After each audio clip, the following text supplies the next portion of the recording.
In this video, we're going to show how to create a custom title block in Autodesk Inventor, and we're going to do that by first switching off. If you've got an active project that says anything other than default, let's go ahead and just change this to the default project and click on the new button. Now, in the new button here, we're going to choose the standard IDW, so as the drawing template, and we're going to say create. Here, what we're going to start off with is first, I usually like to have my drawing kind of sized right, but also the color to match what's going to come out of our printer, which in this case is white.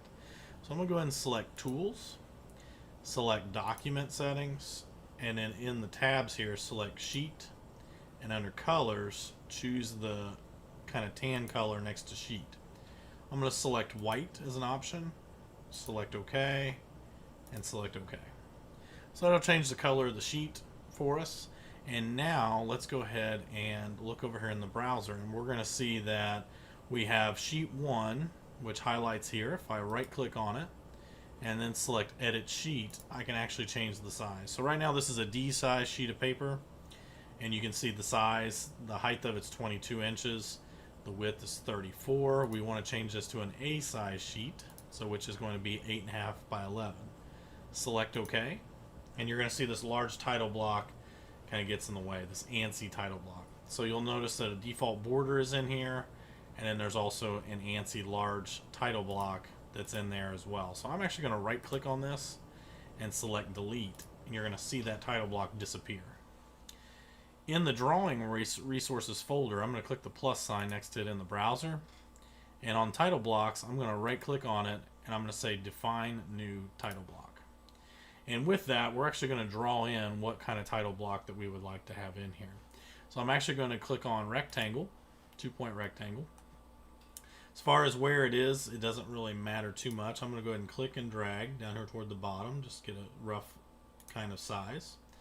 The dimension that we're going to use, so I'm going to click on dimension, select the width of it.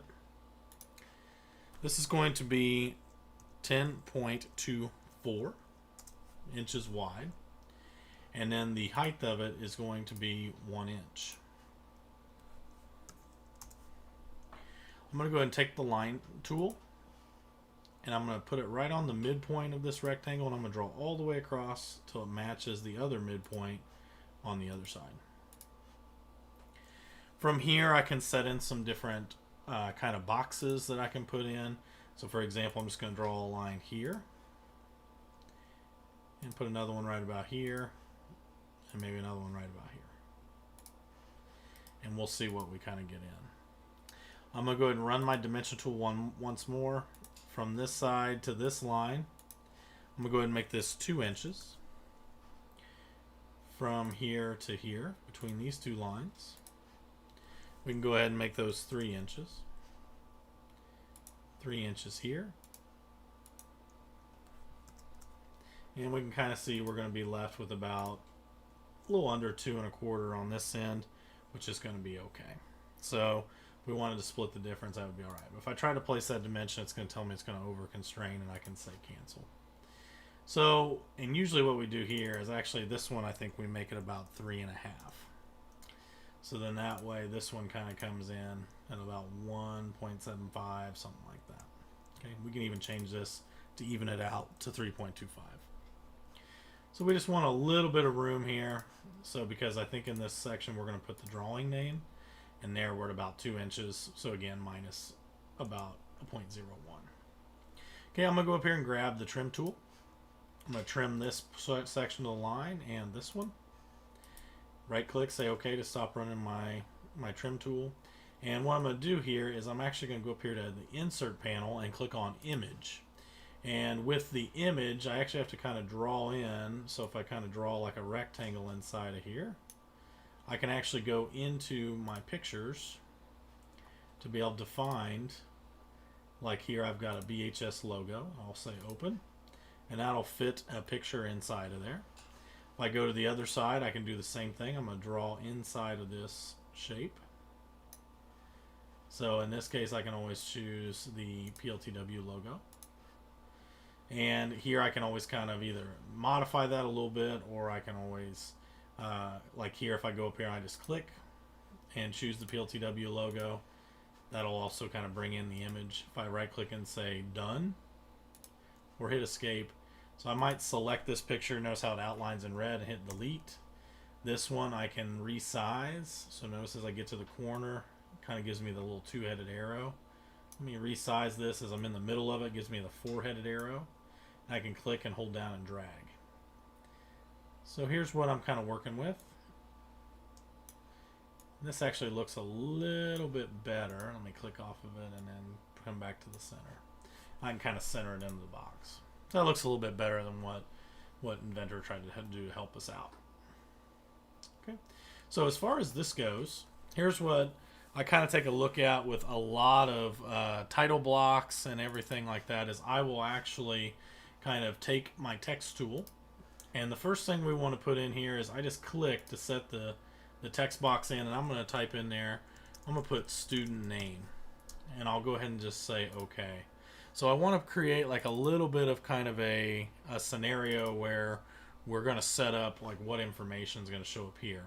Now the other thing I'm going to do as well is with that text tool still active, I can go ahead and I'm going to click just kind of indented here a little bit, and rather than typing in a name every single time, I'm actually going to use some with the standard properties. So under the property, I'm actually going to hit the drop down arrow and choose author, and then I got to hit the insert or add parameter option there, and I'll say okay.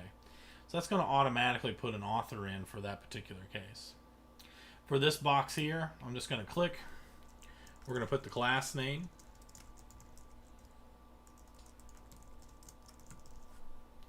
And I'll say okay. In this box, I'm going to go ahead and put in, this is going to be the drawing name. Right below it, I'm actually going to use something called under the type. I'm going to use something called a prompted entry. I'm just going to say okay. So anytime that this sheet opens up, it's going to ask the user to put in a name for the drawing. The other one that I'm going to take a look at is I'm going to go ahead and go up here to the line tool. I'm going to actually split this box kind of in half. And if I look at the dimension of this line to here, if you remember, it's 3.25. So let's go ahead and let's just select this line to this line. And we'll just go ahead and put 3.25 divided by 2. And that'll kind of help kind of create that box setup. We go ahead and use the text tool. Click inside of here. This is going to be scale. And then right below it, I'm going to go ahead and click. And this time I'm going to change this over to sheet properties. And you'll notice initial view scale is the property. And I'm going to add the parameter. So it'll show up down here. And then I'm going to select OK. It's okay if it runs outside of the box. That's just the prompt. It will actually, any sort of the scaling will fix itself when we put that in there. I'm going to go ahead and click to set in one more. I'll click date. And then right down here, we're going to go ahead and we're going to choose the creation date and add the parameter and select OK. Again, don't worry about if it runs outside the box. This is just where the placement would be. Now, I'm going to right click and say OK. And if we need to adjust, we can always grab by the little anchor that we have here to be able to kind of set us up. If we need to reposition, readjust, you can also click and drag on the text if you try to want to center it a little bit better. But once we get done, we're going to select finish. For the name, we can always say IED, and then you can put like a title block, and then click the save button. So now if you click on the plus sign next to your title blocks, you can actually see there is an IEDA title block in there, and I can right click on it and say insert, and it's going to ask if there's a prompt. Since this is just a template, we're going to select OK. And now you're going to see that some of that other information will come in once you get a view on the page, but there's our title block ready to go. So in order to make sure that this shows up, I'm going to go up here to File. I'm going to go to Save As, and I'm going to just let it sit.